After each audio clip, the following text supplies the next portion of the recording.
Estamos acá en Navarro, donde el 13 de diciembre de 1828 se produjo en este exacto lugar un magnicidio, el asesinato de la primera figura que tenía nuestro país, el gobernador de la provincia de Buenos Aires y encargado de las relaciones exteriores, don Manuel Críspulo Dorrego.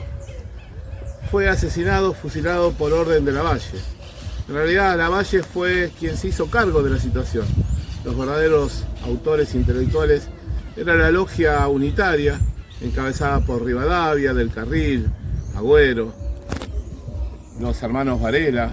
En fin, ellos buscaban por sobre todas las cosas recuperar ese poder que habían perdido luego de, luego del Tratado de Paz que había firmado Manuel José García, cumpliendo órdenes estrictas de Rivadavia con respecto a la paz con el Brasil.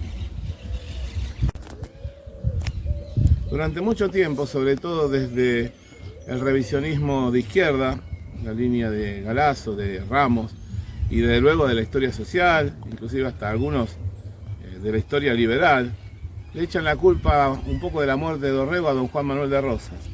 Rosas era el comandante de campaña y Rosas estaba al tanto de este intento de golpe de Estado.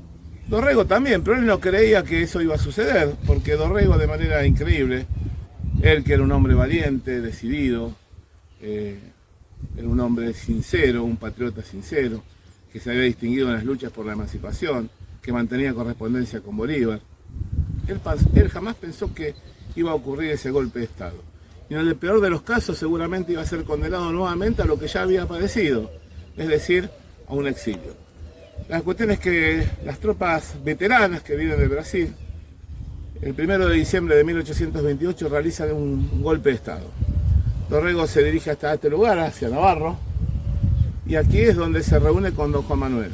Y don Juan Manuel es muy claro, le dice: vayamos a Santa Fe, donde Estanislao López nos va a brindar auxilio y podemos recuperar el gobierno legal y legítimo del cual era depositario Manuel Dorrego. Pero Dorrego, de manera increíble, no de manera increíble, así como a veces decimos y pensamos erróneamente que Sarmiento y Mitre eran amigos, bueno, Rosas y Dorrego no eran amigos. Rosas era un partidario de un nacionalismo más que nada relacionado con lo popular en la provincia de Buenos Aires, y Dorrego era el gran caudillo, de pronto orillero, de la ciudad de Buenos Aires. Dorrego era mucho más político que Rosas, y Dorrego desconfiaba de Rosas. Él siempre decía que ese gaucho pícaro no iba a colocar su asador en el fuerte. La cuestión es que Dorrego confiaba más en Rivadavia y en su grupo, confiaba más en Lavalle que en lo que le dijo Rosas, e hizo caso omiso a lo que don Juan Manuel le decía.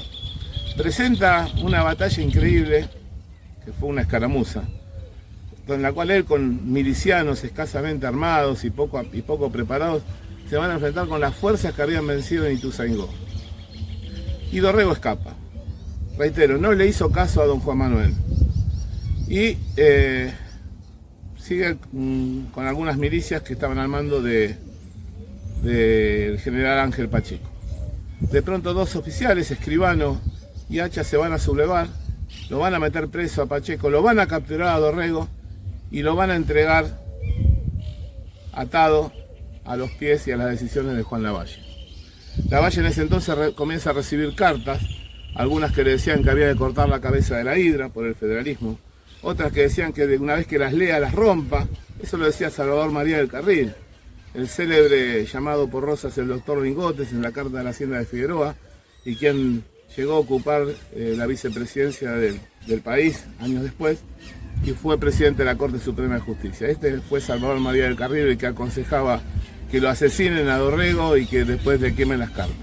Algo que Lavalle no va a hacer y se las va a entregar a don Juan Manuel en Cañuelas. La cuestión es que acá, en este lugar, un 13 de diciembre del año 1828, el gobernador de Buenos Aires, el gran Manuel Dorrego, es asesinado. Reitero, Lavalle señala que fue por su orden y él solamente cumplía órdenes. Lavalle era un hombre de corazón, no era un hombre de pensamiento, ni era un ideólogo, ni tampoco era un hombre que brillaba por su inteligencia. Ya había tenido encontronazos con San Martín, había tenido encontronazos con Bolívar y los va a seguir teniendo durante toda su vida. Ahí comienza un poco el drama de los argentinos y ahí comienza la guerra civil en Argentina, donde, reitero, no hay ni buenos ni malos, porque la historia oficial se hizo viendo solamente una cara de la moneda, y para poder tener una visión clara tenemos que conocer todas las corrientes, tenemos que tener todas las posiciones, y tenemos que leer y tenemos que reflexionar mucho. Gracias.